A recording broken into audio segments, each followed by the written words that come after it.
ഓമനിച്ചു വളർത്തിയ എന്റെ മകൾ പോലും ഇന്ന് എനിക്ക് തന്നെയാ, വിളിക്കത്ത് പോലുമില്ല. നിങ്ങൾക്ക് പലർക്കും അറിയില്ലാത്ത ഒരു കാര്യം ഞാൻ പറയാം. ഞാൻ ഇവിടുത്തെ ഒരു അന്തേവാസിയായിരുന്നു. എനിക്കൊരു അനാഥത്വം തോന്നിയപ്പോൾ ഞാൻ സ്വയം ഇവിടെ വന്നൊരു 6 മാസം കിടന്നു. എന്റെ കൂടെ അഭിനയിക്കുകയും ഒരു വലിയ നാടക നടി കൂടി ഇരിപ്പുണ്ട്, ലൗലി. ഒരുപാട് ഒരുപാട് ഒരുപാട് ഒരുപാട് നാടകങ്ങൾ അഭിനയിച്ച ഒരു നടിയാണ്. സ്റ്റേറ്റ് അവാർഡുകൾ വാങ്ങിയിട്ടുണ്ട്. ഇപ്പോൾ ആരുമില്ല. സ്വന്തം അമ്മയെ കൊണ്ട് അവരിവിടെ വന്നിരിക്കുകയാണ്. ലൗലിയുടെ അമ്മയെ വിട്ട് പിരിയാൻ വയ്യ. മാതൃസ്നേഹമാണല്ലോ ഏറ്റവും വലുത്. ഭർത്താവും മക്കളും പറഞ്ഞ നിങ്ങൾ തള്ളയെ കൊണ്ട് എവിടെങ്കിലും കൊണ്ട് കളയുന്ന, ഒരമ്മയെ കൊണ്ട് കളയാൻ ലൗലിക്ക് കഴിയില്ല.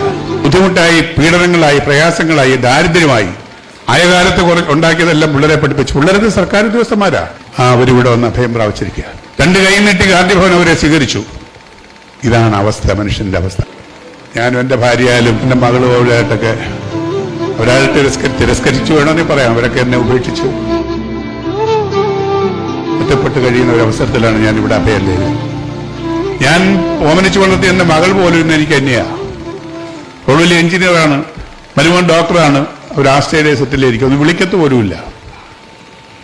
അവർക്ക് ഞാൻ വെറുക്കപ്പെട്ടവനാണ്.